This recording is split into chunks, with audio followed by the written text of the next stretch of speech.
What's going on, everybody? Welcome back to another edition of Generational Sports. Hosting, as always, is your boy Connie. I got it, my right, which is this way, not the other way, because it's mirrored and I always forget. My guy Josh.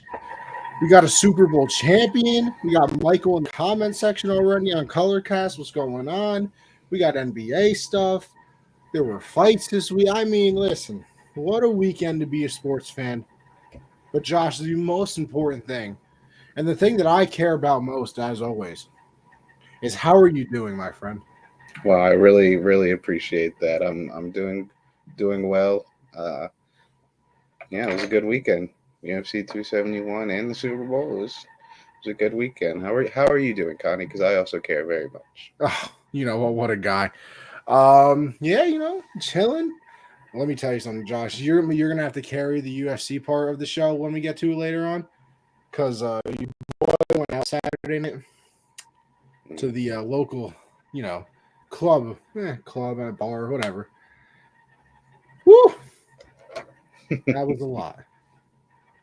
That was a lot. Well, I Bad bet. I decisions bet. might have been made. But you know what? We live and we learn. Look at this. We got our boy in here already. Is this the incredible Generational Sports Podcast hosted by Anthony and Josh live? What a treat. You know what Yeah, it is. You feel Clayton. me? All right, Josh. We got all questions answered. You can tell by the title, which is beautifully made, by the way. Who Dey? The Rams. Clever. We have Super Bowl champions. Uh, and in honor of that, I mean, I had to pull out the Patriots Super Bowl shirt of when they beat the Rams in the Super I don't Bowl. got one of you those. know, I don't got one of those. I was gonna say, Josh, one of these days you'll be able to Got wear this that one. guy. Got that guy. Wait, well, I gotta read this comment from Michael. He said Connie went to the Blue Oyster Club. I don't even know what that means. I have no idea what that is. Since when has Josh had to carry the UFC segment? Every week, man. Every Bro, week. listen, there have been times that I've watched, just the last couple of times, the boys have hit me up and been like, yo, you trying to go out and hang, have a little fun? And I'm like, I can't say no. Can't say no to that. But listen, let's get into the Super Bowl because, listen, that's what everybody is here for. Nice little recap of it. We had a 23-20 game. You know what, Josh? I usually start it off, but I want you to start it off this time because I saw a little tweet that you had saying that you had a lot to think about, with this game. Of course, I'm going to give my opinion, but it seemed like you had a lot of things to say after the conclusion of the game last night. Yeah, I don't know, because I don't want to be a classic guy who's like the Rams shouldn't have won that game, but they really shouldn't have won that game. I mean, Matthew Stafford had a beautiful drive. Uh, I didn't even notice at the time that was a no-look pass to Cup No, I over the didn't either. middle. It was absolutely beautiful. But, uh, well, we'll start at the beginning of the game. It kind of went exactly how we both said it would go. We said that Burrow needed to get the ball out quickly, and that's what he did for the entire first half. He was throwing it to the flats almost every play. He was getting it to Chase out quickly. And the Rams defense did exactly what they thought they would do.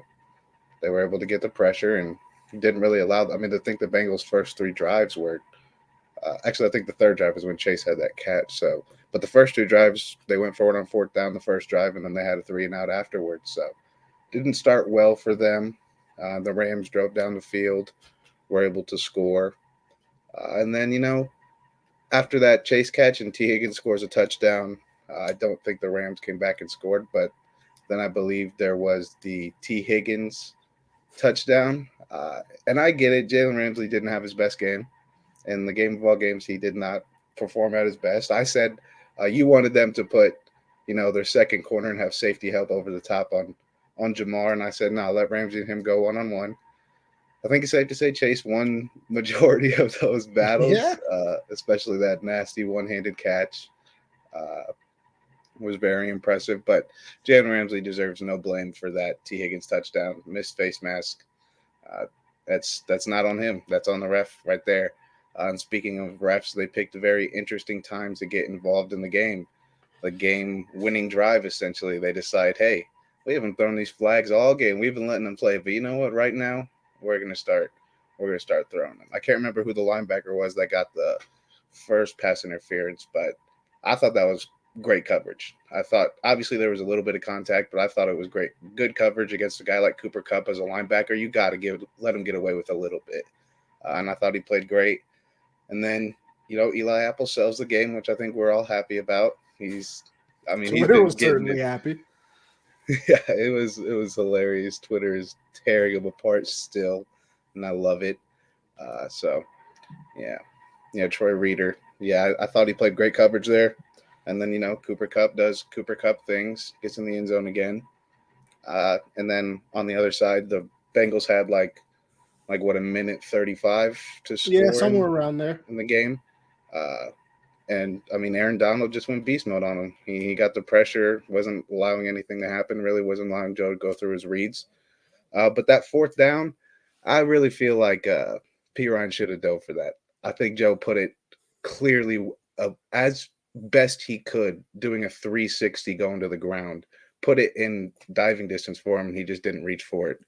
I was very confused about that, but It's like a Cam Newton situation all over again. it's not even close. I knew you were going to say some bullshit, but um, yeah, Aaron Donald got great pressure there. Was going to be a sack, but Joe Burrow did everything he could there, and then the Rams win it. Uh, and Cooper Kupp wins the Super Bowl MVP. I know a lot of people want Aaron Donald to win it, but Cooper Kupp, basically, in my opinion, single-handedly kept the Rams afloat in that game after that T. Higgins touchdown. We said it last week, yards after catch are going to kill the Bengals, and Cooper Kupp was killing them. Every time he caught the ball 5 yards, he'd take it 25. He was killing them in that category. And the Bengals caught a break with the Odell injury. He was about to put up some crazy numbers. Odell he only had 2 catches, but he had 50 yards in that touchdown, obviously. So Come on. it was in. Come It was on. basically at his feet.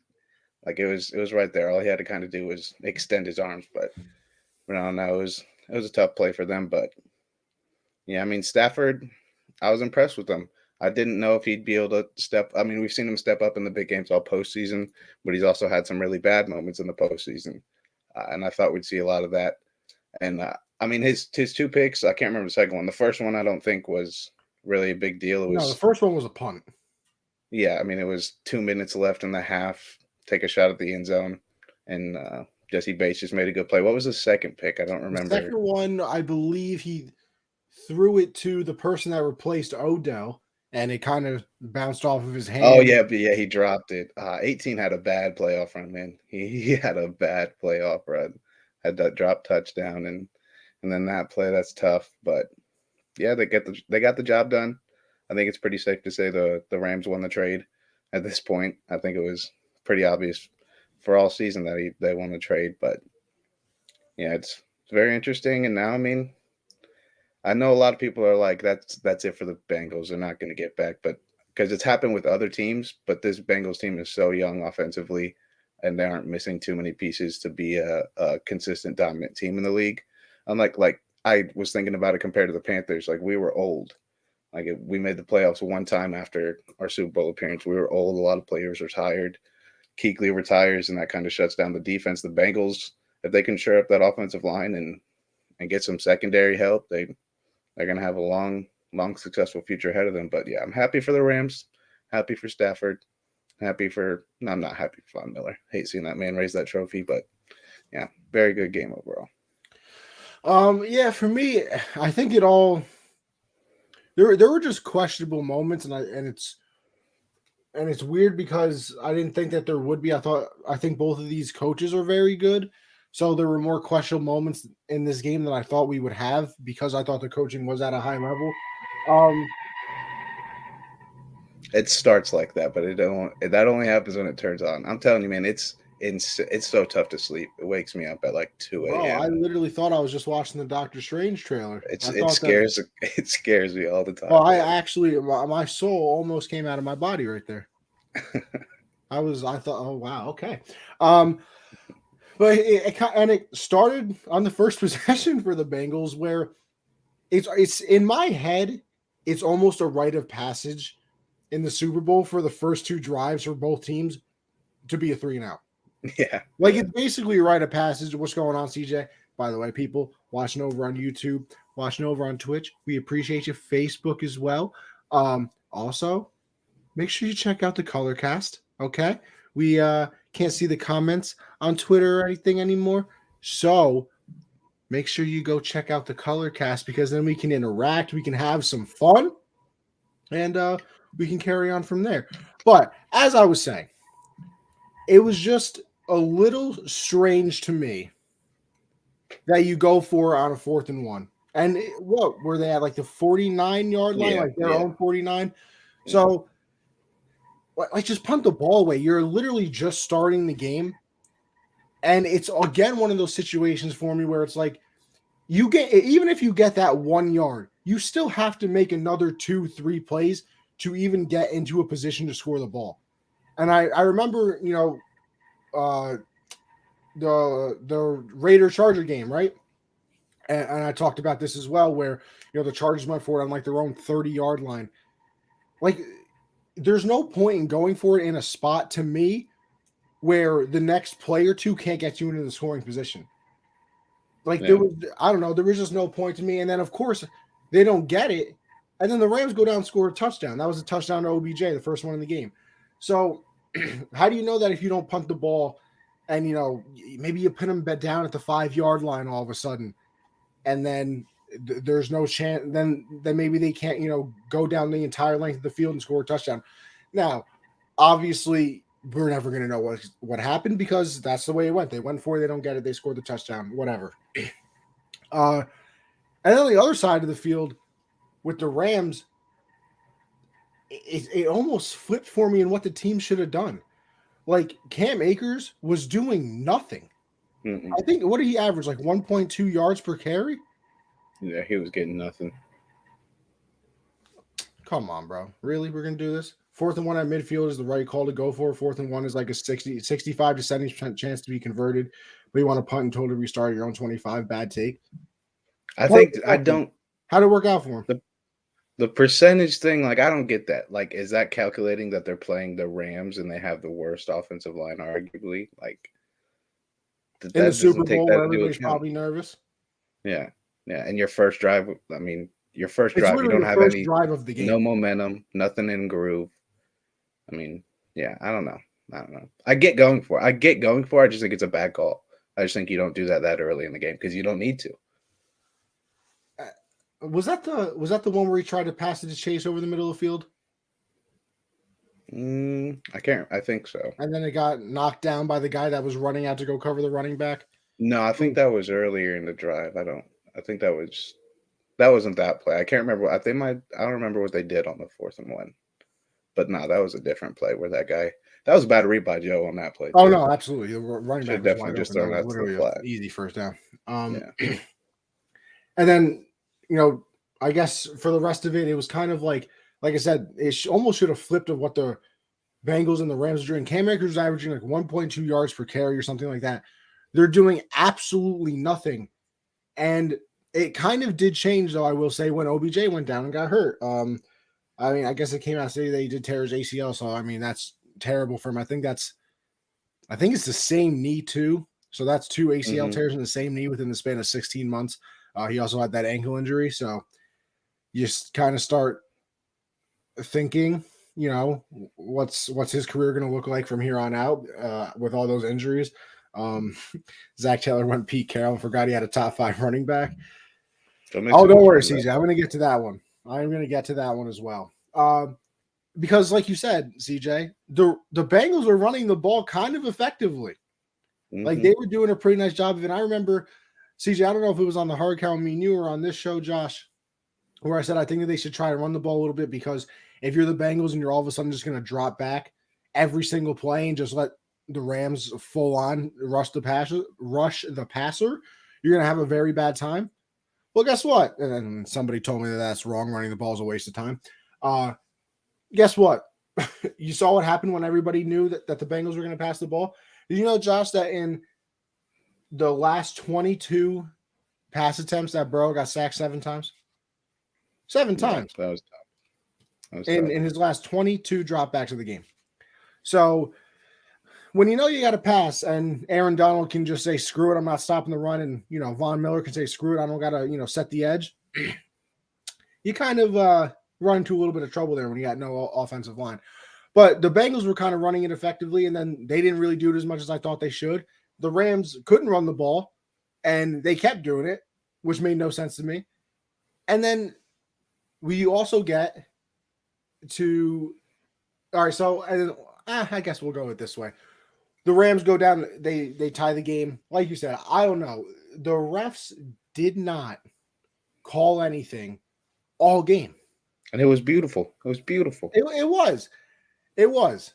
And first of all, there's low key, if you go on Twitter, there's a lot of missed calls. It looked like the offensive line was jumping early. It looked like Aaron Donald lined up off sides on the 4th and 1. But that was a lot of people think that 4th and 1 was the end of the game. That was a 4th and 1 on the first drive. That wasn't the end of the game. Yeah. They tried to make it sound. I'm not even gonna lie. I thought so too. Interesting. People were trying to make it seem like that was the last play. Like, no, he wasn't offsides that play.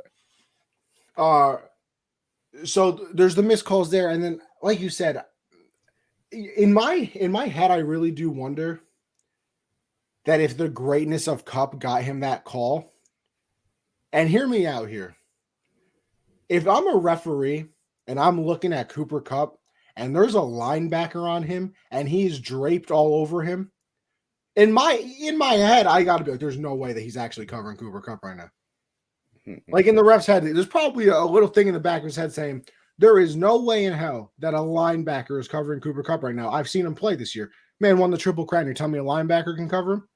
Mm-hmm. So when you see a linebacker on Cooper Kupp, and listen, is there a little hand fight, maybe a little, pinch of the jersey or something? Yeah, but how many times the referee say it all the time that you could call a flag on every single play? I thought that was an interesting time to call a flag. I don't know. Obviously, if they're going to let Jalen Ramsey that almost pass interference on T. Higgins in the end zone, you can't. If you don't call that, you can't call this one. Like, it just can't work that way. That's just like giving a team basically a disadvantage. That's just not how it should work.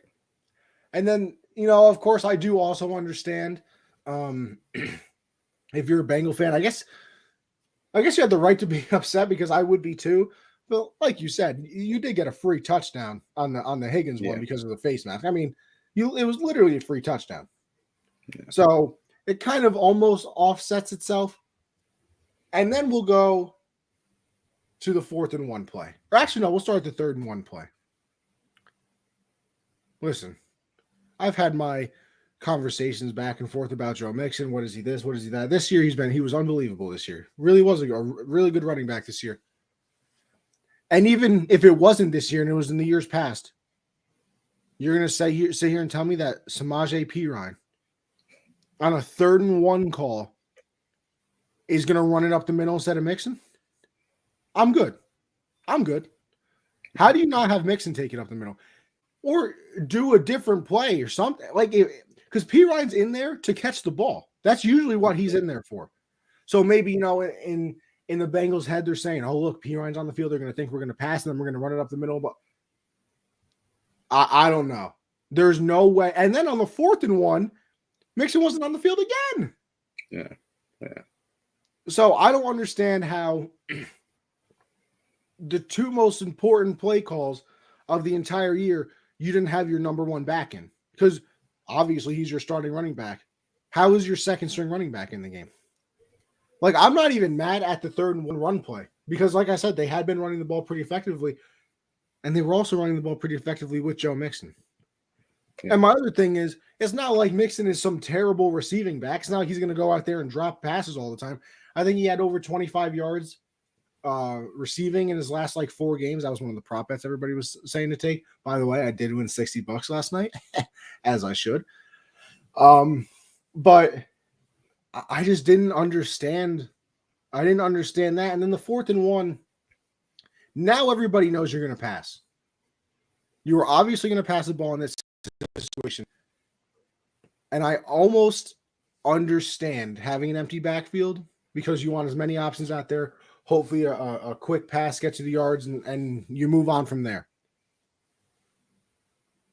You got to chip, bro. Listen, like I said, I kind of understand the empty backfield. You want all the options out there. I still think I'm keeping. I think you got to keep a running back in to help block. You got to have your tight end chip off the edge because you got to have the running back there for down. You got to have your tight end try and chip Von Miller. If somebody else beats you, like Leonard Floyd gets loose and he gets a sack, there's not much you can do. Because, like I said, I can't. I wouldn't be able to sleep knowing that their best player is the one that beat us because I would rather it be, some random dude because I can say, I took away their best player and somebody else beat me. Like I can live with that more than I couldn't stop their best player at any point. And Aaron Donald does it again on the second straight play. I mean, that 3rd and 1, he one hand bodies B-Ron behind the line.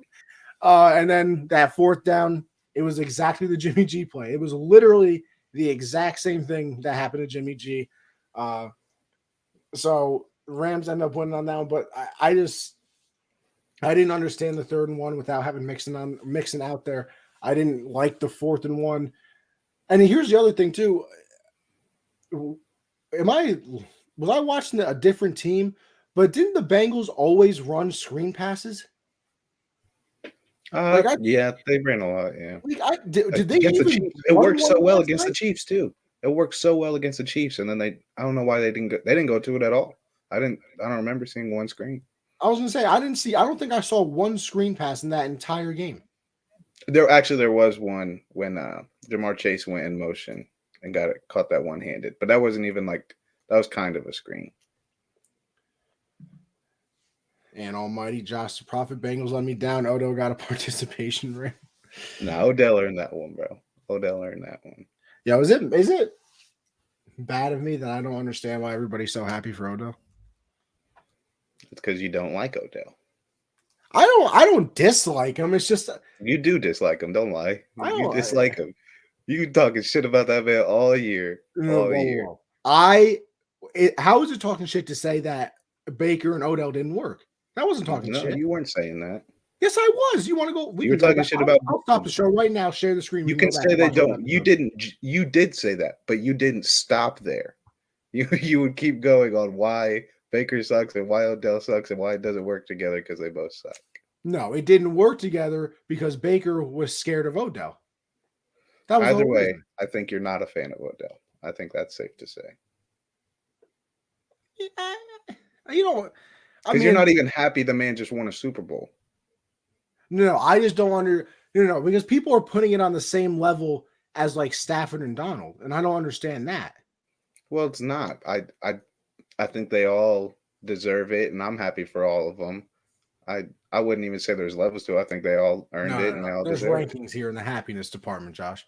Come on. Obviously, I'm not ranking. I'm just happy for all the guys. No, I'm ranking it right now. Listen, this is how the ranking. Obviously, it like seeing a player get a ring over seeing that player get a ring. You're like, yeah, that's a little bit better. But I don't think there's rankings. Oh no, there's a ranking. I'll tell you what it is right now. Ready? You should be this should be how your happiness level goes. Okay, ready? You should be happiest for Stafford because he had to deal with Detroit for 12 years, 13 years, whatever it was. And he's a great guy. Great guy. Wins a ring. And next should be Donald. Because he was there through the trenches. The Rams weren't the best. Are you putting Odell third? There. Are you putting Odell third?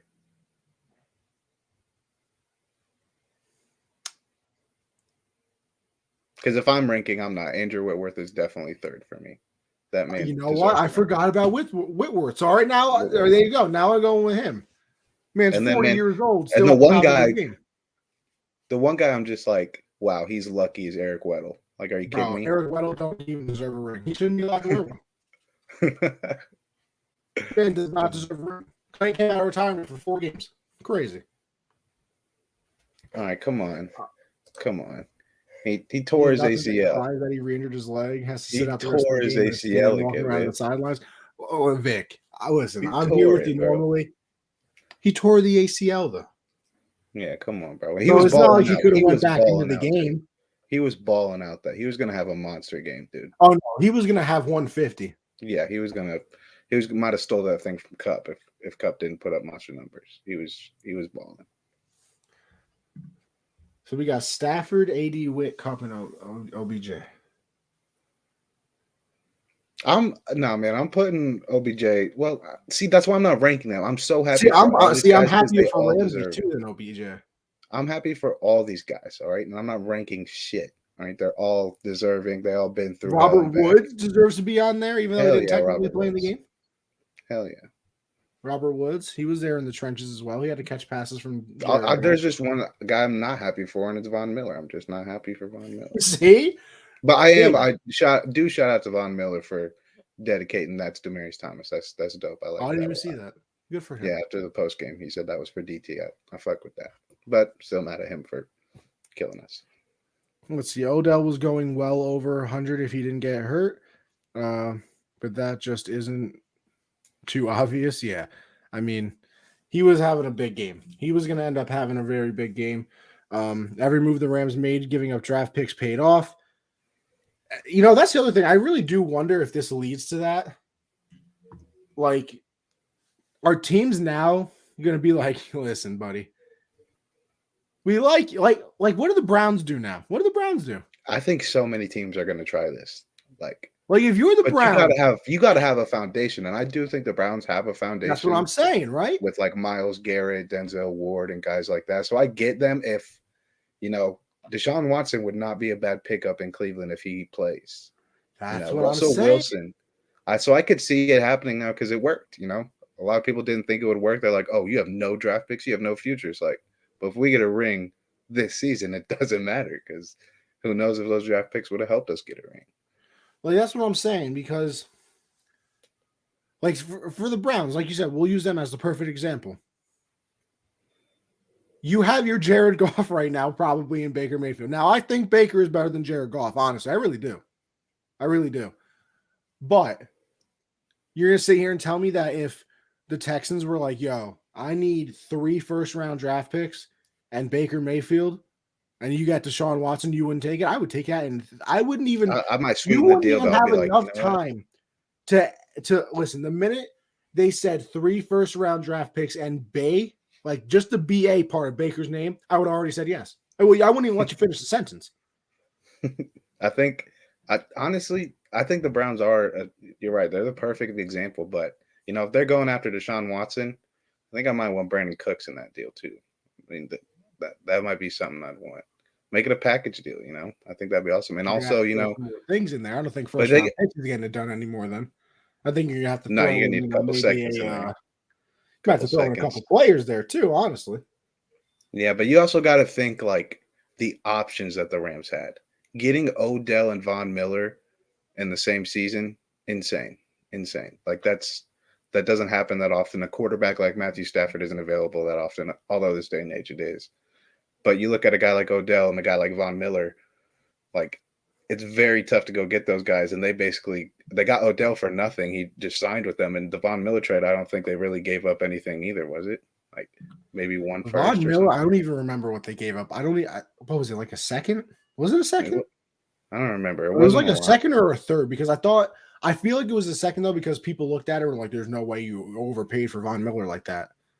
And I know you hate the guy, but picking up Sony Michel during the season 2, he did a lot of work for them too, and they didn't have to give up really Sony. Anything. He helped us when that Super Bowl against the Rams.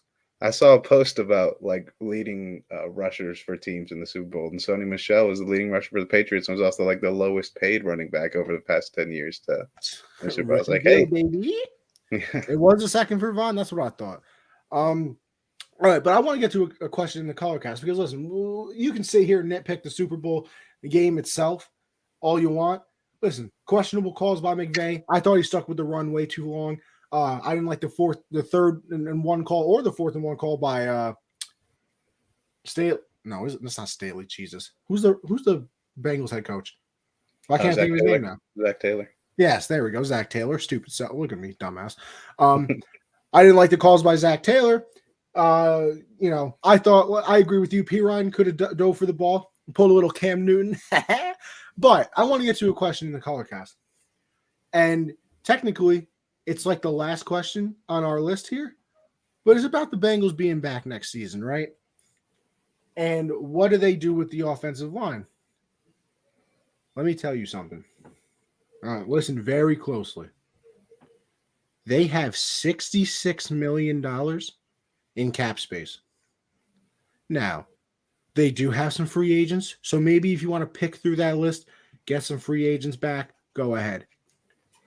If the Bengals do not spend at least, I'll even give them some wiggle room here, 45 million of that 66, and then literally every single draft pick that they have on the offensive line, they need a corner too. I'll give you one draft pick for a corner. And I'll give you isn't Gilmore a free agent? I'm looking at the free agents right now. I'm getting it up. I think Gilmore's a free agent. He is, yeah, he is. But he said he wants to come back to Carolina. But listen, looking at the offensive lineman, Brandon Sheriff from Washington, he's an absolute beast. I think he was all pro this year. He's going to be a free agent. Give him a bag. Nate Soldier's a good veteran. No, he's not. He's terrible. Trust me. Better than their guys right now. Andrew Norwell, he's older.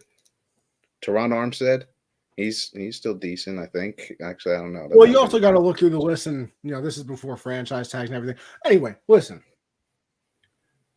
You go out, you spend basically all of your money on the offensive line, and you basically only draft offensive linemen. If they draft anything else or spend money on anything else other than another corner and offensive lineman, they're out of their mind. Literally out of their mind. Because you have to look at it too, right? If you look at that last play of the game, Ramsey is on the ground. Literally on the ground with Jamar Chase wide open. Mm-hmm. And the worst part about it is everybody broke that meme back out. You remember at the draft where it was like, Burrow and then Sewell, and then it was him throwing it perfectly, and it was to anybody else, and then it was, Chase and anybody not Sewell, and then it was him getting sacked. It literally happened. Tough. It literally happened. As my soul leaves my body once again as Josh's heater warms up. I'm just waiting for it to blow one day, man. I'm like, nothing I can do about it. Listen, don't let it happen on stream. That'd be a bad look for the show. With the 31st pick in the 2022 draft, the Cincinnati Bengals select Tyler Linderbaum. Linderbaum? Is that what it is? Center from Iowa? I like that guy a lot. Yeah. Isn't he the best offensive lineman in the draft, though? Nah. At his position, yeah. Okay. So he's a center, right? Is he a center? Watch college. We all know this. Is he the center? Or yeah, he's a center. Yeah, no, he's at his position, he's for sure the best. But depends. I mean, I think 3 tackles are probably going to go in the top 10. So just depends on who else wants to go get a center. Normally teams don't go after centers. That's why the Chiefs were able to get a steal at center with their guys. So maybe. Well, like I said, offensive lineman and a corner. Absolutely. Because I mean, he basically got hurt again. They're not even in that game with him. They're not even in that game. No, of course. I'm just saying on that one play, the meme came true. You know what I mean? Right. Yeah, for sure. Because listen, I said it all year. I thought that they should have drafted a lineman, and then Chase came out and did what he did and made everybody look stupid, including myself. Mm-hmm. Nah, Josh, this is your success story. This is how the fans can relate to you, bro. Rise through the struggle. Facts. Make it out the trenches, bro, as they say. Mm-hmm. But yeah, but the struggle is, and it's almost an impossible question, right? Because can the Bengals be back? Of course they can be. I think Mixon, Chase, and Burrow. Like, obviously that's like a big 3 technically if you have to get all, the positions in there. I think their average age was like 23 or something. Oh yeah, no, they got those guys on outside of, like, I think Mixon's probably going to get paid, or he already got a nice contract. I can't remember, but guys like T. Higgins, Chase, and Burrow, like, they're locked up because they're young. Like, this was T. Higgins' second year, Jamar Chase's first, Burrow's second year. Like, those guys are going to be around and cheap for a while, so they're going to have money to spend, but you also don't want to spend all of it early and then when it comes time where you have to extend those guys, you don't have that money anymore because you gave some guy who got a 4-year deal $70 million and he sucks. Like, they got to be very careful with how they spend it. But I definitely see a Super Bowl hangover coming.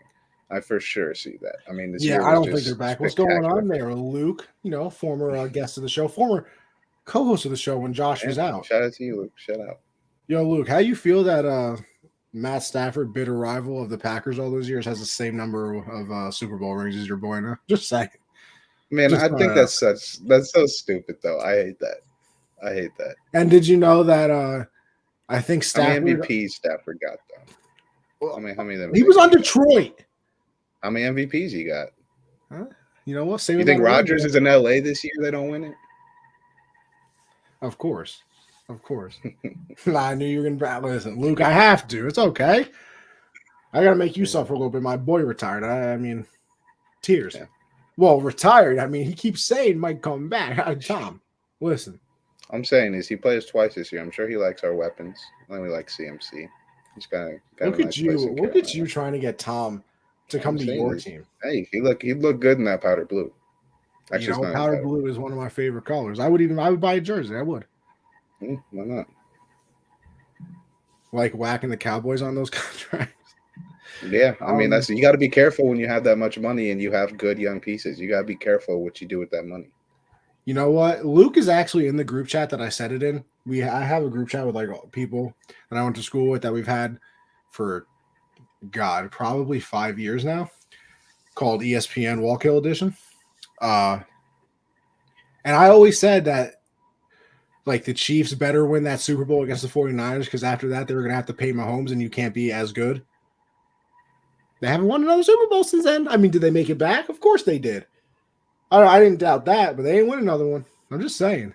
But I mean, like, start paying everybody, they did not spend the money poorly. They didn't spend the money poorly. I think you get those three locked up for a long time, you're going to have a chance. And I think people need to realize now, like, there is so much luck and chance that goes into winning a Super Bowl. Like, you could have the perfectly designed roster, and you still might not even get there. Like, it's insane. Like, the Packers losing to the 49ers. Like, are you kidding me? Like, Aaron Rodgers and Devontae Adams, perfect starting drive, and they lose.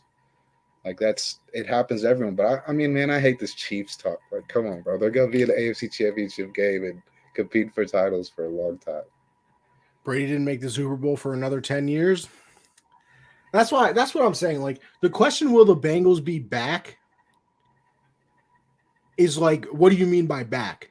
I mean, like, are they going to be no, obviously I don't mean down the road. I mean, like, no, I don't even mean you, because like people ask like, oh, what's the Bengals from here on out? Like, I think that they're going to be competitive for a very long time, and they're going to fight, for championship games all the time. Like, and here's the other part too. You're like, all of these young quarterbacks are playing in the wrong time. Mm-hmm. Like, you're literally playing in the wrong time, because we'll say it like this: Phillip Rivers probably deserved a Super Bowl one of those years. Yeah. But that's also at the height of Peyton Manning, Tom Brady, Ben Roethlisberger, all of them. So you literally have Burrow, Mahomes, Herbert, Josh Allen, Rodgers. Well, I'm talking AFC. Oh, just AFC. Like I said, that's just the AFC. Mm-hmm. So do you know how difficult it is to get back now? Yeah. And it's not like any of these guys are like at the end of their career. They literally are all still on their rookie contracts besides Mahomes. Yeah. I think, that's another reason why I defend Mahomes. He had to go up against the GOAT two times in those 4 appearances. Like, and he played a hell of a game in both of those times. It's you went up against the greatest to ever do it. Like, I get he made some mistakes and stuff, but to just put it as simple as 4 appearances, 1 Super Bowl, that's bullshit, man. I think that's bullshit. Listen. Well, it's 5 now, right? It's still 4 now. I think it just got. We got, as sports fans, as football fans, we got spoiled because the past 20 years, people looked at the Patriots and Tom Brady and we're like, you're not successful unless you do that. Yeah. There's a reason that it doesn't happen. It's not supposed to happen. There's a reason that he's the GOAT. Bill's probably the best coach of all time, too. Like, those stars aligned in a place that might literally never happen again. And Tom Brady's arguably the most selfless athlete to ever play. To not take the Him and max Tim money Duncan. all the time. Yeah. To take that pay cut so your team could compete every year. Nobody else is doing. Mahomes didn't do it. He took what, $500 million, something like that, something He's making crazy. like $45 million next year. Yeah, like no one else is willing to do what Tom did just to win. No one else is going to do that. So people comparing people to Brady is so stupid, man. So stupid. And that's the thing. I don't think any of these young quarterbacks are going to do it either. Well, there's no way Josh Allen's going to be like, No, he's getting his bread. Actually, Like, he got his bread, right? He already got it. No, he didn't. I don't think he did. I think he signed a extension before this season. Did he? Yeah, I'm pretty sure he did. I feel like that didn't. Don't disrespect Saban. Yo, technically, Saban's off the Belichick tree, bro. I don't know. Saban been running college football for a long time. Bill hired him when he was on the Browns. I'm telling you, technically off the tree. I'm just saying. Hey. Just saying. But I don't know. Josh, I talked a lot. You think Lamar up next? Oh, he did get it? I didn't think that Josh Allen signed a contract extension. Yeah, he got back. He got it back. I don't remember how much. Now I got to look it up. Now I'm confused. I really thought he didn't sign one yet. I thought he was doing it after this year. Look at that. See, we got people in the comments doing it for me. God, I love this show. Josh got 6 years, $258 million. I wish I was that, Josh. You know, that sucks. Yeah, that's certainly not a bad day. Yeah, but even Josh, I mean, like you said, none of these young guys are going to take that pay cut. So to imagine a team with a lot of talent being able to keep it as long as the Patriots did with the greatest coach to ever do it, it's just not realistic to compare that. Ooh, so getting one Super Bowl, Lamar winning one Super Bowl in this age with all the talent and all the movements that happen each year, like it's very impressive to get one. I mean, it's tough. It's tough. Yeah. So it's a difficult question. It is. Yeah. Gotta see what happens. More difficult. I don't know if it's difficult, but I think, Josh, we merged these almost into one question in my head, at least, with does the Super Bowl win make Matt Stafford a Hall of Famer? And then Aaron Donald, he's the greatest defensive player of all time. I'll let you start on it. Yeah, I do think Stafford should be a Hall of Famer. I was looking at his numbers, and he ranks like 12th all-time right now in yards and touchdowns.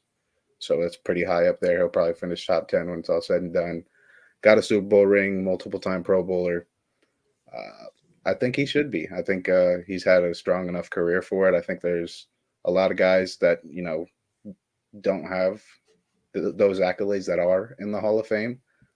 So I think this Super Bowl does put him in there. And I understand if people want to say he doesn't, especially if they're the people that look at career records, but that's just totally unfair that because he was playing in Detroit for his entire career. But I personally think he's going to be a Hall of Famer because I think he's still got a while left. This Rams team has a lot of talent. So I think he has a chance to maybe get another ring, and then we'll see how it goes with his career numbers and everything. But right now, I think even if he retired, if he announced his retirement last night, I'd be like, yeah, he's a Hall of Famer. In my eyes, he is. Yeah, it's the same way for me. I think Stafford makes it into the Hall of Fame. I thought he was going to make it even if he didn't ever win a ring. Like you said, is the career record the best thing? No, but that's where I like to break out the circumstances word and say, yeah, show me the player in Detroit history that has a winning record.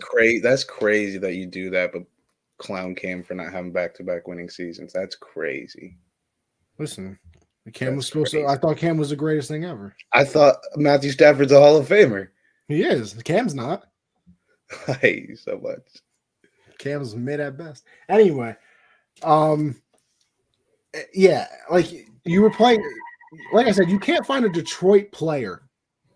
You probably can't find a Detroit player that's not from like the 20s, maybe, that has a winning record. Like, did Barry Sanders have a winning record in Detroit? No. You probably didn't even keep track of that because it only counts for quarterbacks. So, and like you said, I thought that he was going to get in anyway, and it's for the fact that he still has years left to play. I don't know how old he is exactly, but it's not like he was all of a sudden going to retire after this game. And as much as we talk about the AFC, right? Josh, quick question for you: Who's the big bad defender of the NFC? Like the guy that like the team that like Yeah, who's the big? no, there's none. It changes every year. It's a different team every year. Like we literally just sat here, me and you, and named 5 quarterbacks, and with that being said, probably 5 teams that are unbelievable in the AFC. And that's, without seeing what Mac Jones is yet. I had to throw my Patriots in there.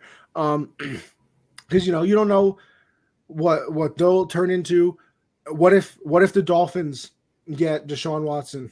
What if the Browns make a move at a quarterback? That adds 2 more teams to it.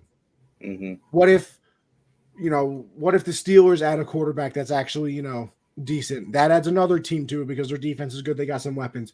So like there's probably, I would say there's 4 Super Bowl teams in the AFC, and then probably another 4 if they change one thing. They're in the Super Bowl too. Like if you change Baker to somebody, oh look at this. Look at CJ pulling out the Deshaun going to the NFC per sources. My CJ got per sources these days. Per sources. Okay. I think also Deshaun's going to the NFC. I think it would make sense because if you're the Texans, there ain't no way you trying. Like it's imagine the same the thing with Texans in 3 Rodgers. years magically turning around and all of a sudden Deshaun Watson beats them in the playoffs. How bad that looks. Like that's the same thing with Rodgers. They don't want to play him if they get rid of him. It's just awful. Okay, but exactly. If the Packers get rid of Rodgers, he's going to the AFC. So that's another team you're gonna have to worry about. Yeah, another one. So like I said, there's probably 4 Super Bowl ready teams in the AFC, and probably another 4 that if you change their quarterback or you make a couple tweaks to them, they're Super Bowl ready as well. Mm-hmm. The NFC is what? The NFC is much more team oriented, like much more not relying on the quarterback, like everything else, like the 49ers. You look at when the Eagles did it, much more of a team oriented thing. The Rams, even, it wasn't all on Stafford, insane defense. It's not so much great quarterback play, but much better, like all around team play. Yeah, but I'm saying, like, I don't see as many Super Bowl teams. Absolutely not. No. Like, what are the 49ers with Trey Lance now? Like, do we know if he's good? Like, listen, I'm not a big fan of Jimmy, but we knew what Jimmy could do. Mm-hmm. So what's Trey Lance going to do? Maybe he's literally awful.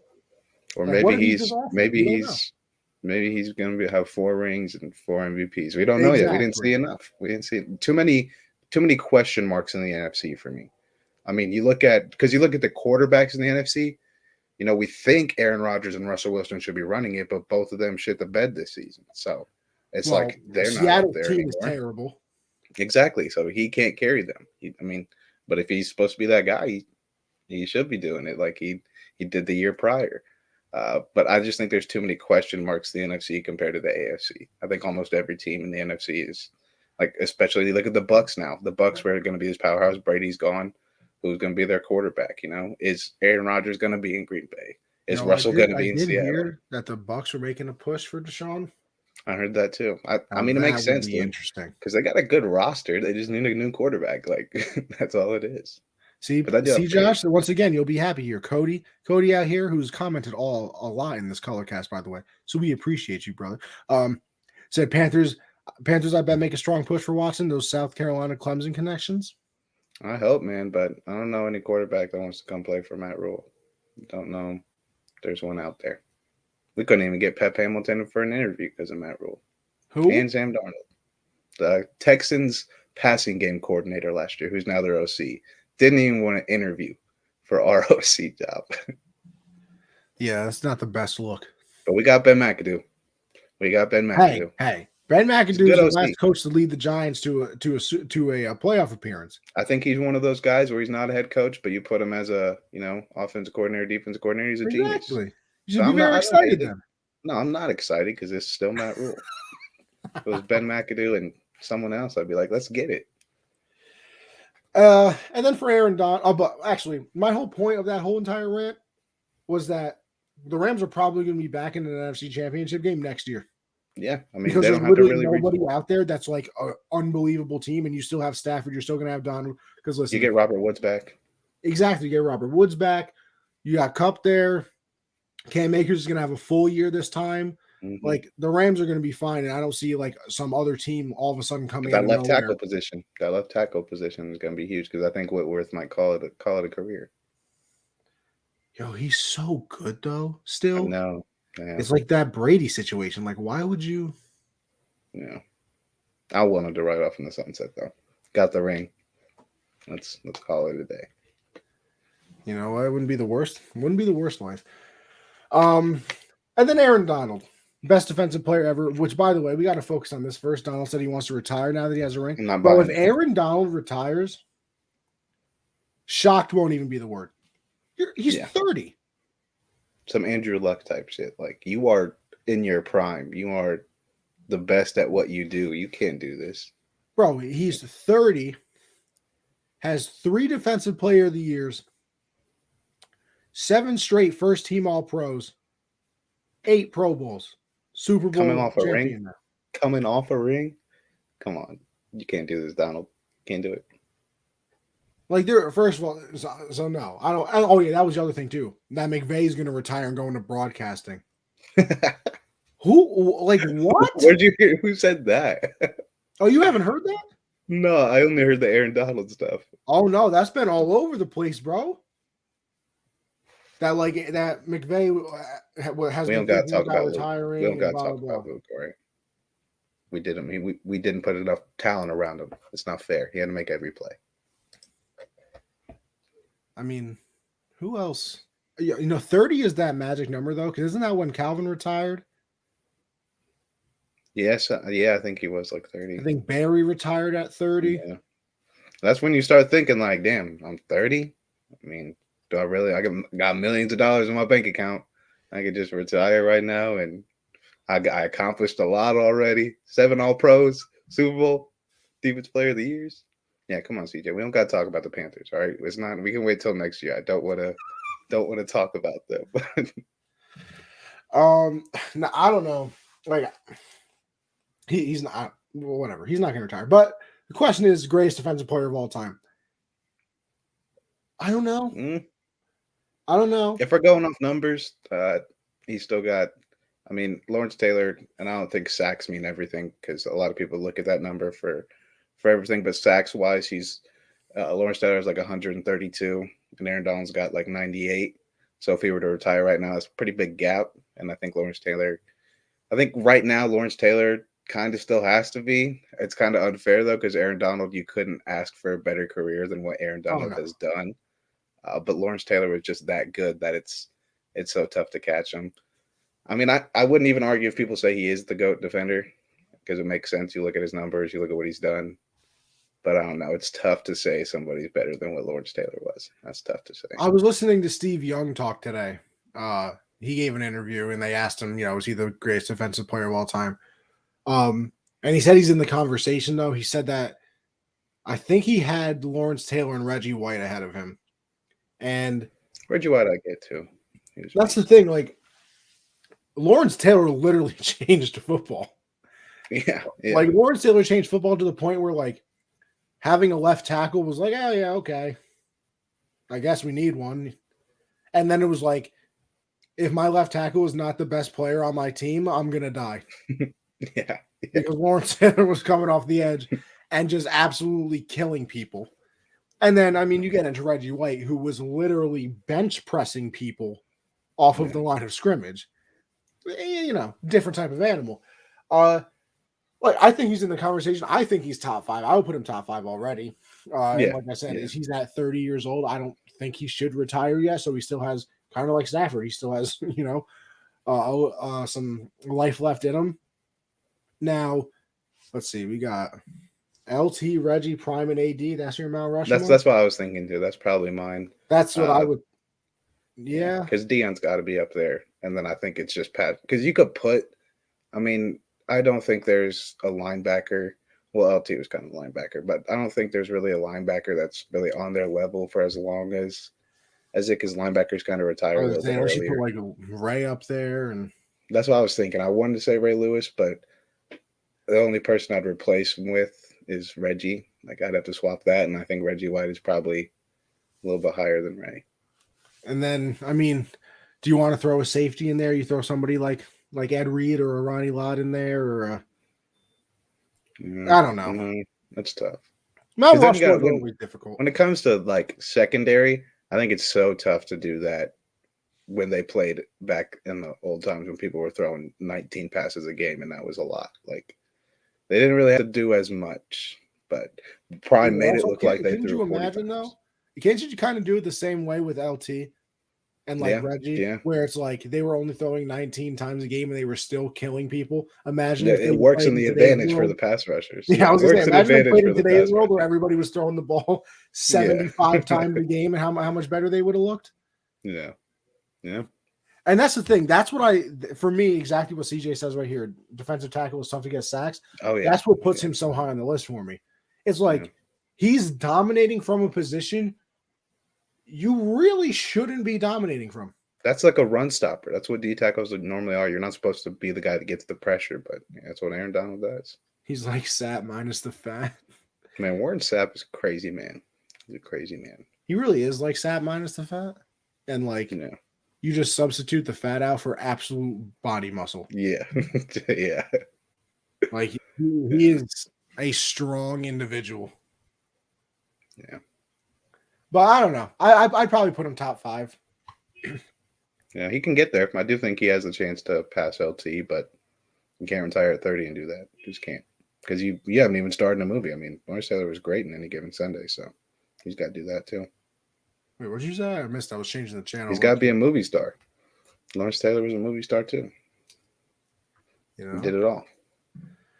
My dream team has CJ at tight end and instant Super Bowl Pro Bowl appearance. Yeah, I would be a nasty tight end back in the day. He'd be a nasty tight end. I could see it. CJ got hands. We'd run 2 tight end sets with you guys. That's what we do. Yeah, listen, I got some hands to myself. You know what I mean? Okay. You feel me? I got a little bit of burst speed. A little bit. Around football team, you go crazy. I'm just saying. Josh, you want to go into our break or you want to go to UFC? We'll do UFC first. Well, you know what? Nice little UFC 271 recap. Josh, like I said, I didn't watch it. I watched the highlights though. And my son Tui or whatever, what is it? Tai Tuivasa. Ty, there we go. My son Ty. Nice little elbow. Right to the dome with Derek Lewis. Yeah, I didn't watch it up until the last 3 fights. I was too busy watching Wake Forest lose me money. So that was tough to see. But yeah, I also was completely wrong. I don't know who I thought Derek Brunson was, but that was not the same guy I was thinking of because I said him and Cannonier fought the same way. But that was completely wrong. They fight almost the exact opposite. And in that fight, Derek Brunson got off to a really good start, honestly. He probably wins that fight if there's 5 or 10 more seconds on the clock. He had Cannonier in a rear naked choke, but there was only 5 seconds left, so he couldn't finish it. Cannonier lasted out. And then he was just going with a lot of takedown attempts. And for me, it was a lot of very lazy takedown attempts. I think he was really tired. And then Cannonier connected with a couple nice shots and wound up putting his lights out. So it was a good fight. Cannonier might fight Izzy next. I don't know what they're going to do with that division. I mean, Whitaker's outside of Adesanya is still the best fighter there, and he lost. So I don't know how you give someone else a chance at Izzy, but they're going to have to. But then, yeah, the Tuivasa and Derek Lewis fight, just a show. But Connie, how do you think the fight start? Like the first round went? Like if you had to guess what went on in the first round, a lot of haymakers. I would imagine. Right? You know, I know you asked me this because I didn't watch it, but I kind of saw it that there was a little bit of wrestling going on. Derek Lewis with a takedown, man. 2 takedowns. Yeah. Career record 2 takedowns. I mean, it was so cool to watch Derek Lewis try to wrestle because he knew, I think he kind of didn't want to stand and bang with Tuivasa because Derek Lewis's hands are boulders. Like you get hit by those, you're done. But he doesn't have the greatest chin. Tai Tuivasa does have the greatest chin because when Derek Lewis took him down the second time, he got on top of him and threw about 5 I did see deadly that. shots to the head. And I thought Tuivasa was done. He gets up, doesn't even guard at all, just starts swinging with Derek Lewis. They're both just missing, but they're crazy fast hits. And then Derek Lewis got hit with that nasty elbow later that round, I believe. And yeah, I think it's so funny when, like, it's not funny seeing someone get knocked out. Sometimes it is, but not Derek Lewis. But I think he just quit. Like, I don't think he got knocked out. Like, that was the slowest fall I've ever seen. Like, his body didn't fold or anything. He just kind of leaned and went down. I don't know. It was a nasty elbow, but it was crazy. I'd like to see that. I'd like to see that. But I don't know if he wants to. But then yeah, the main event, Adesanya versus Whitaker. Whitaker, very interesting strategy to just use your left hand against Adesanya. It worked really well. Whitaker fought the best fight he could against Adesanya. Literally couldn't have done it any better. But that just shows how good Izzy is. I think I scored it 3-2. I thought for sure that Whitaker won the last round, and I gave him round 2. But those other rounds, he wasn't doing enough. He wasn't throwing at anything other than a jab and straight left. And Izzy was killing him with leg kicks, absolutely destroying him with leg kicks. Got a knockdown, I think, in the first round with a nice uppercut. And yeah, then Whitaker, kind of the end of the fight kind of looked like the end of the Vittori Adesanya fight to me. Like, why are you pressing him up against the cage? There's 30 seconds left. You're down 3 rounds. Get off and start throwing everything you have, because you're only winning this fight if you knock him out. So he had him up against the cage and was doing the toe stomps just like Vittori. And I don't get that at all. Like, I get you're tired, but this is it, bro. Like it's your second shot at Izzy. You got knocked out the first one. You might be able to win by decision if you do enough here. And he just didn't. But yeah, I think it just shows how good Izzy is, because he didn't really throw a lot of head strikes, just a lot of leg kicks, and he dominated the fight. I mean, he's one of the greatest strikers UFC's ever seen, and this division just doesn't have enough talent for him right now. Spinning back here like Lyoto Machida again. Yeah, I don't know. I mean, I saw that in the UFC group chat that we have that, some people were saying that. I think Dustin said that he thought that Whitaker won. I don't think he won the fight at all. I think Izzy had 3 clear rounds for him, but I do think it was someone had it. I think one of the judges had it 49-46 or something, like some crazy score. I thought Whitaker fought a beautiful fight. I just think Izzy did what he had to do to win. I'll have to go back and watch it because I think that like a week or two after the pay-per-views, they just posted on ESPN Plus, which your boy has now because of CJ. Thank you, my guy. So I'll have to go back and watch it a little bit, watch the full Lewis Tuivasa fight as well. And they censored the shoey. They censored the in-ring shoey. They showed the ones when he was walking out, but right after he won, they just put the camera on Lewis when he did the shoey. I don't know why. Ew, that's wild fake. Yeah. The shoey's the best part. That's what we're all there for. Yeah, I was just staring at the screen. I'm like, why are we looking at Derek Lewis sitting on a stool when Tuivasa's on top of the cage drinking beer out of his shoe? Like, are you kidding me? No one wants to see that. What's next for Tuivasa though? What do you do? He's top 2 now. He's top 2. We don't know. No, he's with Ngannou and Cyril Gane now. That's where he's at. But we don't know what's going on with Ngannou. We don't. I think that was either the last fight on his deal or second to last fight. So we'll have to see what Ngannou does if he. Well, didn't he tear his ACL? Didn't he have surgery? Yeah, and he doesn't even know if he wants to come back to the UFC. He might want to go box. He said after the last fight. So if he vacates the belt, I strongly believe we're going to get Cyril Gane versus Tai Tuivasa, which is a fight I'd love to see. But yeah, I think he's top 2 now with Gane. I don't think we'll see Gane and Ngannou again. So I think if Ngannou does come back and fight after he's healthy, it probably will be Tuivasa that he fights. And if we get a shoey That'll be insane. If Shui against Ngannou, that'll be crazy if he knocks him out. But I love Tattoo Bossy. He fought really well. No, yeah, I feel like he's like there's just certain people in sports that are just really likable, and I feel like he's one of them. I think this comment, Strickland, he isn't the best fighter, but I think his style and what he does is kind of beautiful against Izzy. Because if you look at what Whitaker did, throwing that left, it's not dangerous. Sean Strickland's jab can knock you out.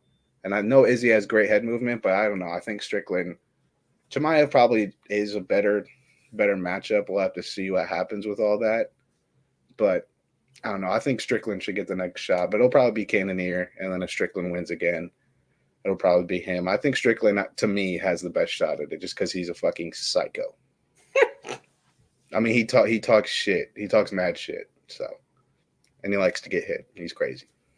Listen, if we got John versus Stipe, the amount of happiness that would course through my veins. Man, John Jones gotta get his shit right, man. John Jones just needs to fight again, bro. Like, where are you at? Well, he was in Vegas, but then, trying to see my guy again. Been a long time. I know. That's what I'm saying. Killing me over here. And I think there is a fight this week. Johnny Walker versus Jamil Hill, I think. Oh, you got to go Johnny Walker just because he's named after an alcohol. I'm going with Hill. Actually, I think it's Hall. I don't know. I can't remember his name. But he's a very good fighter. I like Johnny Walker. Yeah. It's been 2 years. Been suspended a couple times. God damn.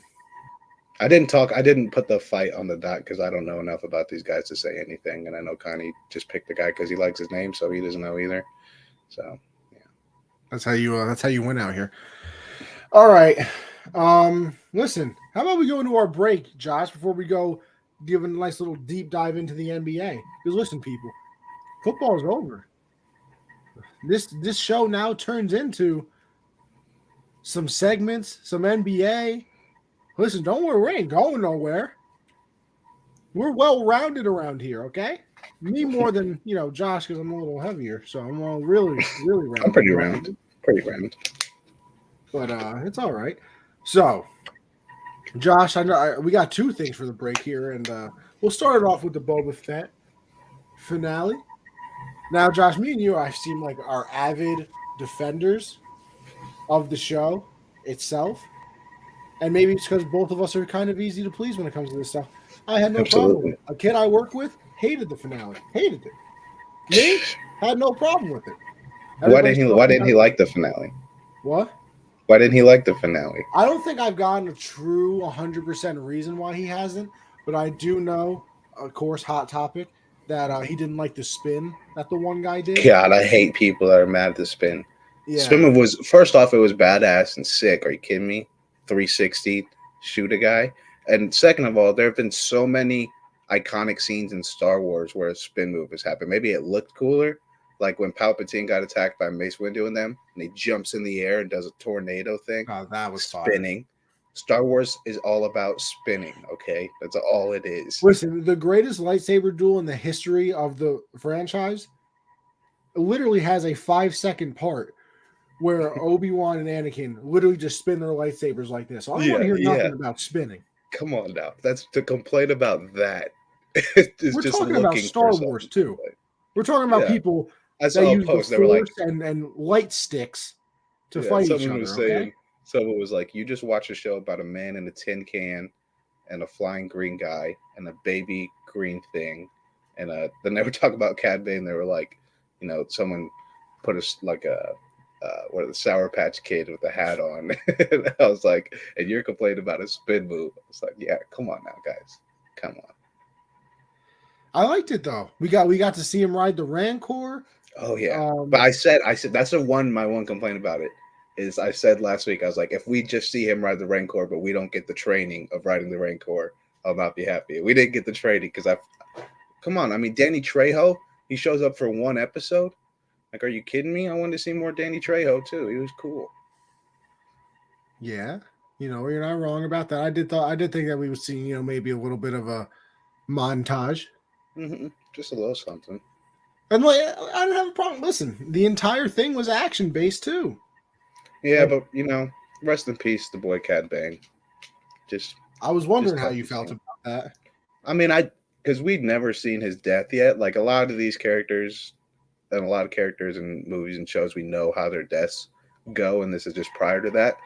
But to find out, Cad Bane loses, even though he just worked Boba Fett with the guns, like he worked them when they were shooting. But then Boba had to pull out the stick, you know. But I wasn't even rooting for Boba Fett, to be honest. I was like, get him, Cad. Like I was like, get him. But But how full circle is it that he uses the stick yeah, from the Tusken Raiders, bro? yeah, it was nice to see. It was nice to see. I mean, and also a lot of people are like, why would Grogu choose Mando? And it's like it's pretty simple, He's gonna live for about 1 billion years. Mando's not. So go spend the time with Mando. And I don't think Luke is gonna be like, nah, you can't come back. I think he knew he was gonna choose Mando. He just wanted to see his attachment to him. Like he can still go back and learn from Ahsoka, maybe another Jedi, but And he made the right listen, here's the choice. thing, too. Ready? Ready? He said it. Luke said it too. He said he's starting to remember. He never said he was teaching him new things yet. He said Right. everything that he did, he was starting to just remember because he had blocked it out, after Order 66. So he's already trained a little bit. They said in the show that he's been trained by several masters. Yeah, he was at the Jedi Temple. So he's not new to this stuff. He knows what he's doing. He just doesn't want to never see his dad again. You kidding me? And I really hope Boba and Mando stay friends because I want the Rancor and Grogu to be homies. Like, Yo, could you imagine that? That'd be the best. Grogu riding on the Rancor would be the best. God, I can't wait for this Obi-Wan show, though. I'm so pissed we didn't get a trailer yesterday. So I know. pissed. I can't believe we didn't get a trailer either. Not even a teaser. Like we saw Ewan McGregor in another trailer. I was like, in like another commercial. I was like, oh, yeah. We're definitely getting Obi-Wan. Then we have to. Nope, not. What is it? May 25th? Yeah, yeah. And I think it should have been May 4th. That's what I thought too. But I think it's what is it like the? It was the official release date of the first movie. I get. Yeah, that, I was gonna say. But come on, May 4th would have been way better because it's earlier. Yeah, you're not wrong. Definitely not wrong there. And then next, listen, I was very excited for Spider-Man No Way Home. Or what? No, that's not No Way Home. Is it? Yeah, No Way Home. That was all right. Yeah. Okay. Very excited for that. But I had said on this show all along that I was way more excited about Doctor Strange, especially because I thoroughly enjoy Elizabeth Olsen, aka the baddest one out there, Wanda. But that trailer, man, I am so excited. It's ridiculous. And there's so many Easter eggs in it. Dude, they gave away, like, well, say what you're going to say. Say what you're going to say. Well, I was going to say, like, if you got to watch closely, too, because there's some things that I don't notice, because, listen, the minute I saw it, I went straight to YouTube, started watching all the trailer breakdowns. Yeah. Shout out my guy, Heavy Spoilers. Love him. Love Heavy Spoilers. I watched that same video. Of course. And, like, the part where they're talking, like, with the trees and everything, and it looks all beautiful. But then if you look closely, when Wanda's talking about, like, oh, you broke the rules and you're a hero, I break it, I'm a bad guy. Strange is wearing the same thing. Yeah, trees in the background. That was probably all the illusion and stuff like that. The VFX in this movie are gonna go crazy, dude. Oh no, the CGI and everything in this, those people earned their check. And I think we both know, like, Marvel doesn't like to give away a lot, like in trailers. Like they cut out Toby and Andrew, but to have Professor X already revealed, whoever that flying person that attacked Wanda could be so many different people. And then I don't know, did you see all the stuff about the poster? Like with Captain Carter and Deadpool. Yeah, Captain Carter. And then who's the girl? America Chavez. Yeah, bro. She's badass, dude. She's badass. It's gonna be crazy, dude. I don't know really what to expect because so many different things happened in that trailer. But obviously, after you watch a trailer back, you kind of get an idea of what it might be leading to. But at the same time, we no clue what's gonna happen. It's gonna Because be here's the insane. thing, right? You got like 2 variants of Strange so far. Three, and that early in the trailer when there's a guy flying in the blue light and he has long hair. That's strange. If he didn't become the Sorcerer Supreme, he's just a guardian. Really? Yeah. So far we've seen three variants. Because there's the Supreme, Then there's just there's him. There's just the regular zombie Doc. one. Yeah. Well, actually, four then. They got the original, and then we have Supreme, the zombie one. I don't know how much we're gonna see of that. I hope we see a lot of that because I loved it in What If. But right now, I think we have three other variants. But I think we're gonna see variants of almost every character in the MCU. Bro, and then here's my thing too, right? Like, and both trailers, both of them. When's the last time you've seen a Marvel trailer on either for anything, and there were no jokes? I know, serious throughout the whole Like day. the teaser trailer and the actual trailer, both of them, 100% serious. We got blood out here. Blood on Wanda's face. I ain't seen that yet either. Nah, they've been saying ever since they announced that this movie's coming out. They're like, this is gonna be like the darkest MCU movie you'll ever see. And I'm hyped for there's literally nothing more I want in my life. Yeah, nothing. It's gonna be. This movie better be like 3.5 hours, dude. Like I don't care how long I got to sit through it. Just give me everything. Don't leave anything out. Exactly. Just release the director's cut immediately. I don't give a shit if it's 5 hours. Yeah. Need it. And Sam Raimi, I'm glad that kind of all the COVID and everything happened for Doctor Strange. I'm not happy about COVID. I always said that. That was a bad way to word that, but I know what you meant. But getting Sam Raimi to direct this movie is huge. I think he's going to do a great job with it. I didn't know that this one was supposed to come out before Spider-Man, by the way. It's supposed to go this, then Spider-Man, yeah. Change the whole... I feel like that doesn't make sense to me, though. Well, it was kind of supposed to be like... This was supposed to open the Multiverse of Madness. Now Spider-Man kind of opened the multiverse. It was supposed to like flip-flop, basically. Yeah, but I guess Wanda would have opened the multiverse because I think that's what she's going to do anyway. It was supposed to come out after WandaVision and everything. So it was supposed to be like, because you see her with that book thing and then Strange the shows up. Maybe. Yeah. The fact that I'm going to see Wanda as a villain now. Oh, man, it's going to be so badass. So badass. I want to see Wanda versus Wanda and Strange versus Strange, like, at the same time. Like I just want to see Wanda versus Strange for like 3 hours. I really do. Because low key, I mean, Wanda is as powerful as they come, but Strange knows more about magic and everything. I was about to say Strange knows more, but she's more powerful. Oh, yeah, it's gonna go crazy. Really injected into my veins. And I'm so glad that it's not like 6 months away. Like we only got a few months to wait. I know. What is it? May 5th? May 25th. It is the 25th? Yeah, May 25th. So like same day. Oh no, I was thinking of Obi-Wan. I think this. I was about to say that's what I thought. Oh, no, May 5th. Yeah, May 5th. I'm pretty sure. And then the Moon Knight trailer too. Oh yeah, that was badass. Moon Knight's gonna be pretty dark too. That's gonna be a dark show too. Yeah, I can tell. I'm gonna be real. I might not be able to watch that at release time. I might have to wait till it's light outside to watch that. It might be a little scary. Might be a little. I have some nightmares out here. Might have to watch it with the lights on. I got werewolves out here. Can't be watching that at night. Yo, speaking of wolves, though, I saw this dude on TikTok who like raised wolves, because like they're in some like sanctuary or whatever, and he like got them when they were like 3 days old or something and raised them. They are so much bigger than I ever thought. Oh, wolves are huge, man. Huge. Like, huge. Those are some big ass animals. Yeah. Like that's different. But whatever, we move on. We'll go to the NBA now. Because listen, we had a wonderful time.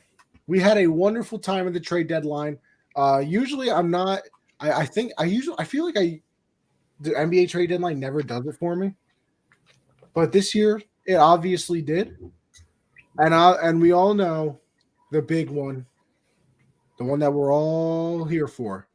Harden and Millsap go to Philly for Ben Simmons, Seth Curry, Drummond, and 2 first-round picks. Josh, I love it. Oh yeah. I Oh think it yeah. helps both teams. But honestly, I think the Nets win this trade easily, because you're getting Curry, who they need another shooter because Joe Harris looks like he's probably headed towards another surgery. He might be out for the rest of the year. You get Drummond, which kind of fixes your center position problems. And obviously Ben Simmons. The main part to all of this, somebody who's going to be able to attack the rim. He's going to be able to now, guard the best player on the other team. And I still think that we all sleep on KD as a defender. So that gives you 2 people who can actually defend now. Drummond gives you somebody who can actually rebound, which we knew was a problem with that team as well. Um, and then you got Harden going over to Philly. I don't think Millsap really does anything, crazy over there. So you have Harden going over there. He's going to be paired up with Embiid. That should be very fun to watch. But here's another thing too. Like Harden, it's hard to say it was bad this year because he wasn't. Like it's not the James Harden that like we're used to seeing. Am I wrong on that? No, definitely. I mean, he's got more talent around him than he did in Houston. When he was in Houston, he was averaging 37 because he had to. He couldn't really give it to Eric Gordon to play like Kyrie or KD. Like in my head, this year has kind of shown me that Harden's on the back nine of the career, though. Oh, he's for sure losing a step. He's not as quick and shifty as he was. Not even that was a big part of his game, but yeah, I agree. He just doesn't look the same as the MVP Harden we all know. So I mean, to me, clear win for the Nets. You also get 2 first back, which I mean, hey, they might end up screwing around and trading them again. Maybe they try and get something else eventually. Obviously, it would have to be in the offseason because the trade deadline is over, clearly. But I don't know. I love this trade. I can't wait to see Ben Simmons play with the Nets.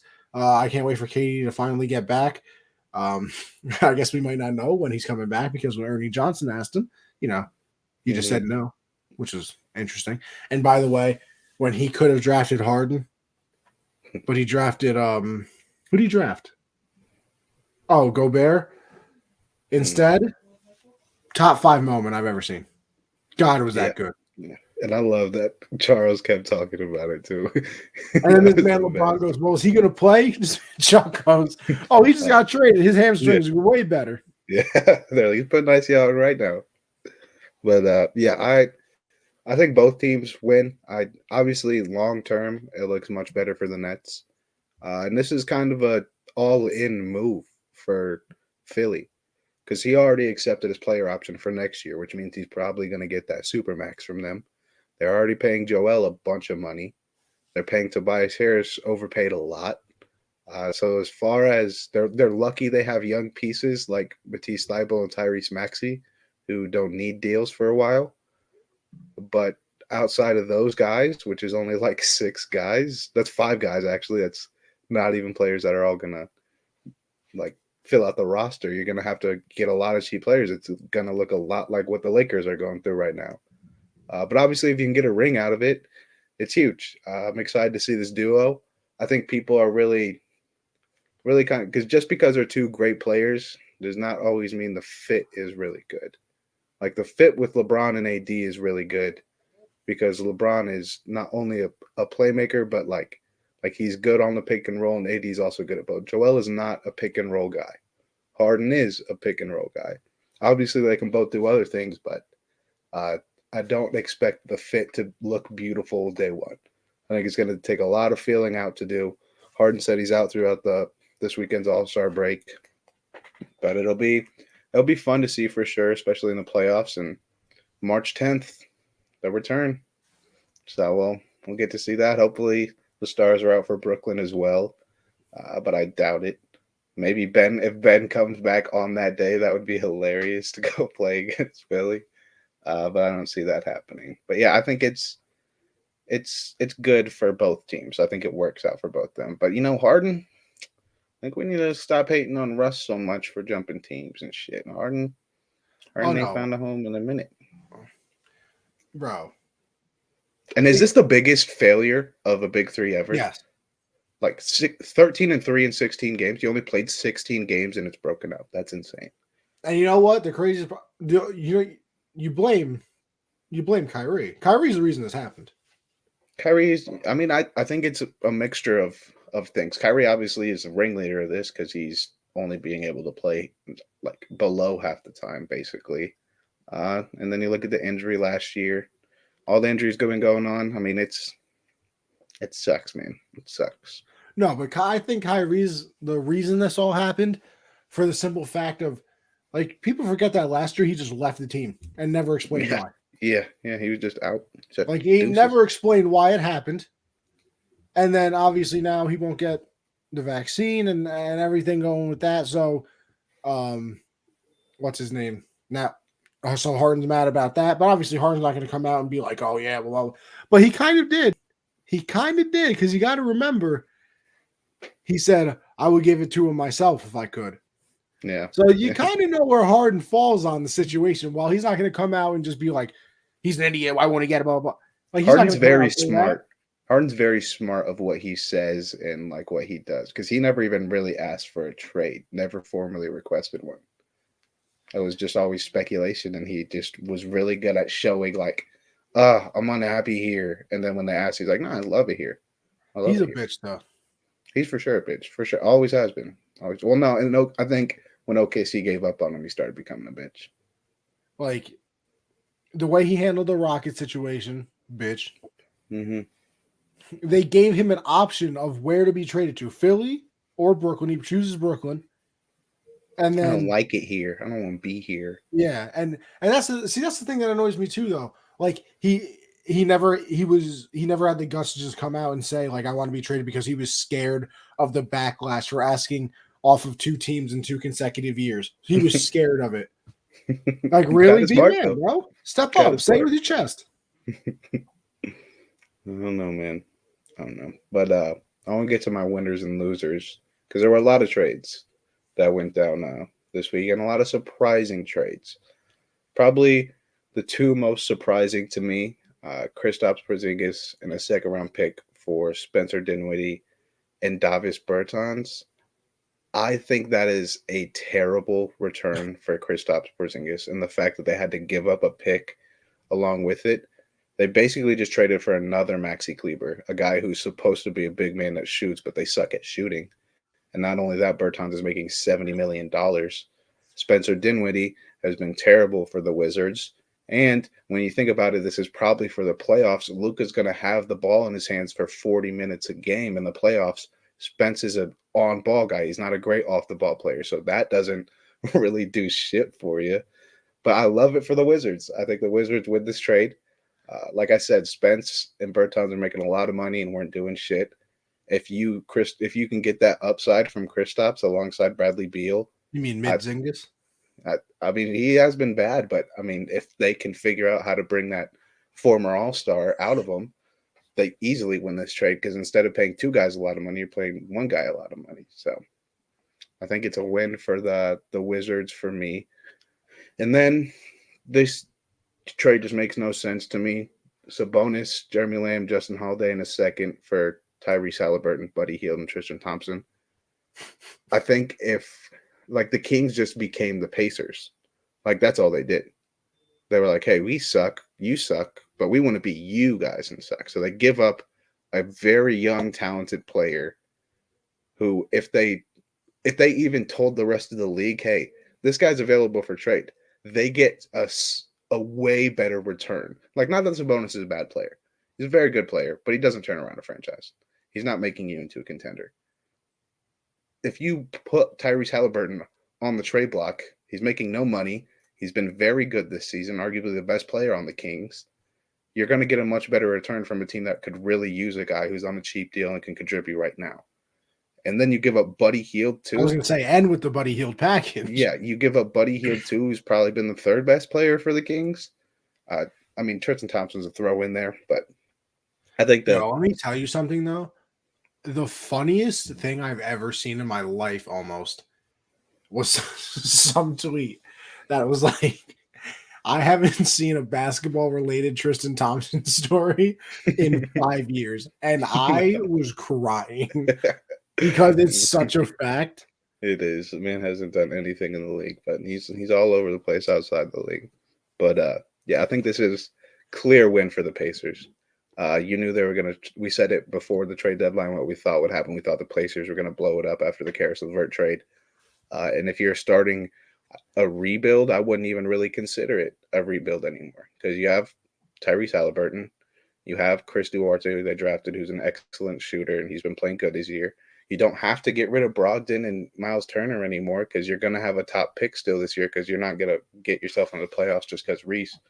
So that's a beautiful start to a rebuild. You kind of can't really ask for anything better than that. You get a nice top pick this year. They got some good pieces. I think they easily win it for the Kings. I think this is them just kind of wanting to push for a play-in game this year, and I think Sabonis and Fox could be able to do that. I think the Pelicans are probably going to do it instead, though, after picking up CJ. So it'll be very interesting to see, but I just don't know what the Kings are thinking here. Because, like I said, you just basically swap places with the Pacers.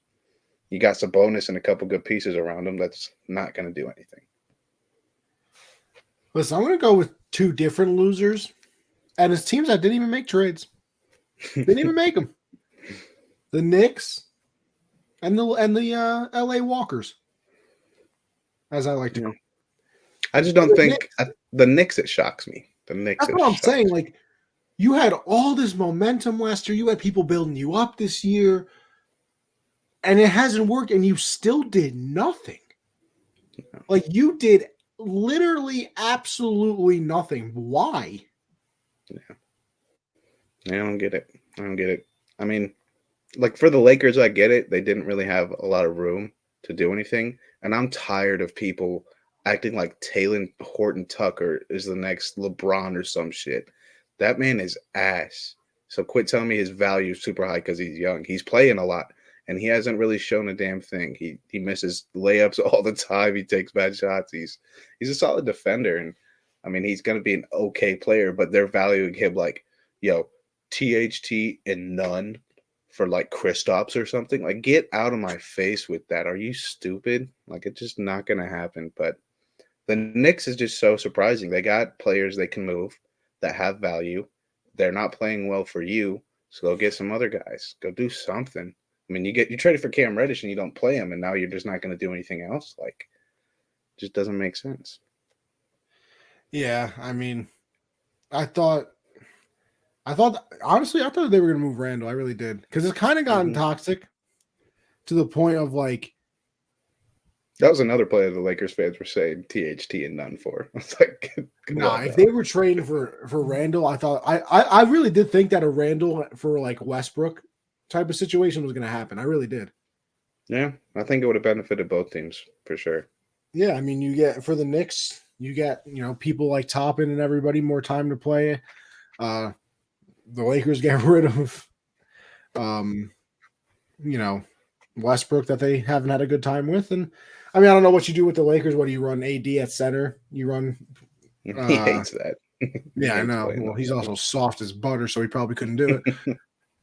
But you run Randall at power forward, Braun at, point guard, I guess, still. Positionless. Yeah. He'd just be out there. So, I don't know. That one was surprising to me. Who you got as winners, though?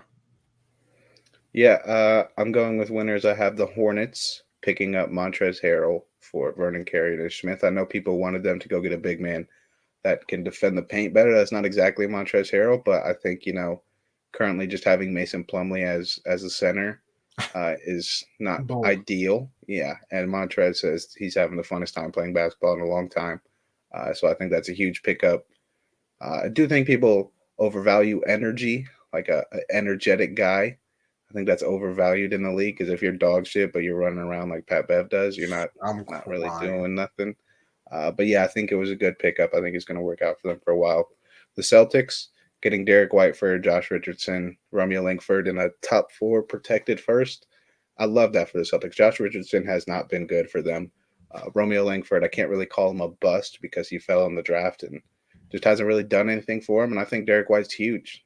I think he's a very good player, very good defender, can play off the ball really well, and kind of gives them, obviously JT and Jaylen Brown are their number 1 and 2 scoring options, but then having Derek White and Marcus Smart as the 3rd and 4th, I think that's huge. I think he's going to be – they're on a nice streak right now. They've been winning a lot of games. So I think picking up Derek White is huge. I think he's going to go really well for them. So, yeah, those are my winners. Derek White to Boston and Trez to Charlotte. Is it weird that I really like the Bucks getting Serge Ibaka? Oh, I love that too. Huge pickup. I don't like to see them losing DiVincenzo, but they got good wings. I think Pat Connaughton could do what he does, but they definitely needed a center. They definitely needed a big man. Yeah, I don't know. I definitely like that one because Brook Lopez is out, right? And a lot of this is the Serge Ibaka thing is kind of like the Seth Curry in my head, where I think the Bucks know that the injury is worse than like it's probably out there that it is. So they bring in Serge Ibaka, like, okay, thank God we're gonna have a backup plan now. So I don't know. I like that one. I'm just looking through all the trades here. I do like the Pelican one. Again, I think getting CJ, because you don't know if Zion's playing this year or not. But just for the future, having that, Brandon Ingram, CJ, and Zion trio, I really like that for them. And then the Clipper one wasn't bad either, with Powell and getting Covington as well. Yeah, that was nice. So I guess 3 winners. Why not? 3 winners, 2 losers for me. Let's see what else we got here. All-Star Weekend picks. Starting off with I don't even honestly, Josh. I got it. I'll read it. The dunk contest: Jalen Green, Cole Anthony, Obi Toppin, Juan Toscano Anderson. I am going with Jalen Green, the rookie. I think rookies just love to come out and do crazy stuff here. He's a very athletic guy. He's a guard, small guard, so it looks more impressive. So I'm going to go with Jalen Green. You know what? I'm going to show bias here and go with Obi Toppin just because I need something good to happen to New York. Not that big. Obi can throw it down. Like, listen, baseball is struggling with their lockout right now. Probably not going to start on time. So that means I don't get to. So that means New York doesn't get to piggyback off the Yankees. And actually, this year the Mets, believe it or not, to carry us through everything because our football teams are trash and the Knicks suck. So I'm gonna give me Obi just so something good can happen for us. Then we got the 3-point contest.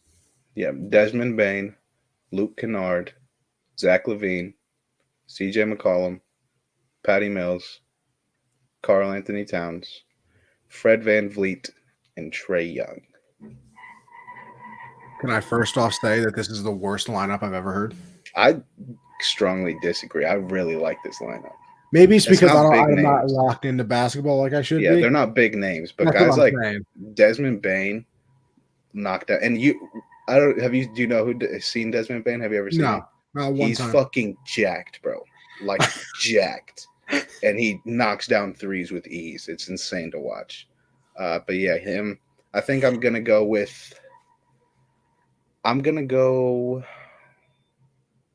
It's tough because I think I'm gonna go with Fred VanVleet.